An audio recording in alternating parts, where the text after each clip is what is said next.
Chapter 5. The Boy Who Lifted Stone. Cusco, Peru. Node activation site, Ollantaytambo. Rio Mendoza was the kind of boy who heard things no one else could. His grandmother called it a gift. His teachers called it distraction.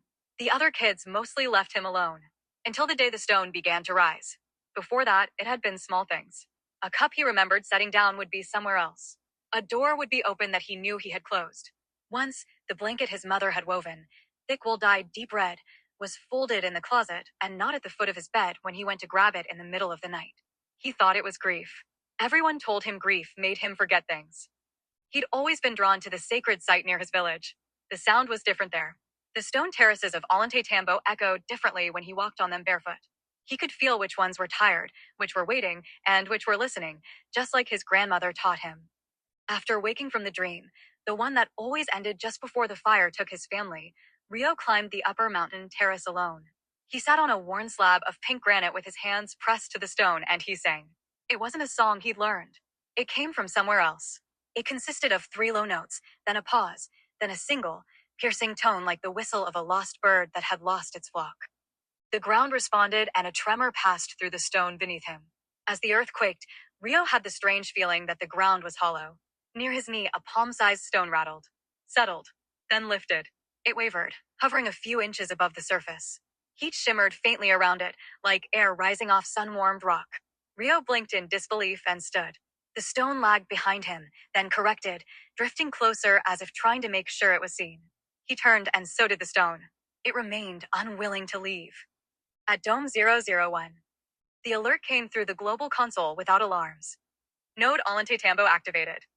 Carrier 6, Rio Mendoza. Status, levitation protocol confirmed. Technology, Atlantean lift stone. The dome's staff fell silent. Romano muttered, the stones were real? As he stood flummoxed staring at the feed above the central dais. Elle didn't answer. She stepped closer to the display, watching the stone hover near the boy, circling him unevenly, never quite centered. A satellite Elle Academy had already been raised near the village. It provided shelter for displaced families of the fire, a place where cultures met instead of vanished. Its curved glass dome rose just beyond the ruins, respectful in the distance. When Rio entered the Andean satellite dome in southern Peru, he walked straight to the Materials and Biointerfaces lab. The dome smelled faintly of stone dust and rainwater, allowing the Andes mountain to be part of the architecture. The stone came with him. Every time Rio shifted his weight, the stone hesitated, then eased back into place near him as if correcting itself, not obeying him. Dr. John Lee was already pulling data. Turn off the fans, he said calmly to the console. The air stilled and the stone remained. That rules out convection, Ian said quietly. And electrostatics wouldn't hold inside the dome. Dr. Lee enlarged a scan on the central display. The image resolved into layers of bone, tissue, blood, and a faint constellation of specks lit up across Rio's body. Dense near the spine. Threaded through the palms. Clustering along neural pathways like iron filings around a wire. That's not normal iron storage, Romano asked. No, that is not normal. Dr. Lee agreed. That's magnetite at nanometer scale, biogenic but not in standard quantities. As he rotated the model, the specks responded, subtly reorienting. They're realigning, Taro whispered.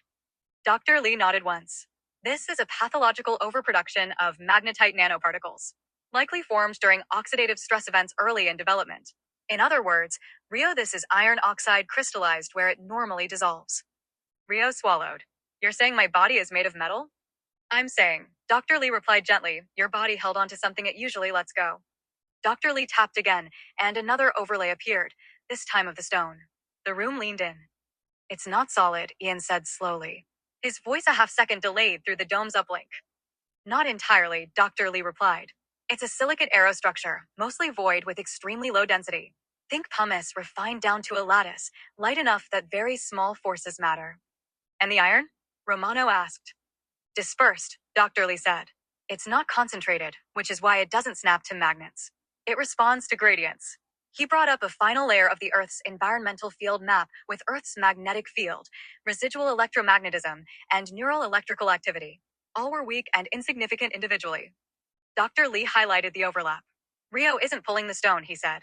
He's perturbing the local field. The magnetite in his body isn't strong, but it's coherent. It shifts phase when his nervous system fires. He turned to Rio. When you move, he said, Your body becomes a dynamic reference point. The stone isn't attracted to you. It's seeking the lowest energy configuration around you. So, it's not following me, Rio said quietly. Tara watched the stone drift closer, then stop. It's stabilizing, she said softly. As long as he stays where he is. The stone drifted half a centimeter closer, then stopped. Ian broke the silence. This shouldn't be possible. Dr. Lee allowed himself a small, dangerous smile. You're not magnetic, don't worry, he said. For the first time since the stone had risen, Rio wasn't afraid of it anymore. Dr. Lee frowned at the data. The stone is showing unstable thermal data around its edges, he said. Elle jutted her head back. What is it doing? Dr. Lee pointed to the scan and spoke. It appears to have a thin corona bloom and vanish repeatedly. Elle watched and curating in her mind what this information meant. Like something, she said, choosing her words carefully, is showing up where randomness should be. No one said anything. Tesla archive, backchannel log. Note, levitation was never force. It was frequency precision plus cellular coherence. Only the unburdened can lift the earth. Adults seek control while children spread their knowledge. In Peru. Far below Ollantaytambo, buried in a chamber lost to time, ancient gears began to turn for the first time in 11,000 years. Their movements were silent, except to bats, dolphins, and the few children now attuned. An enormous spiral coil began to glow. It began to hum, and its name was etched into the stone. The machine of rebirth.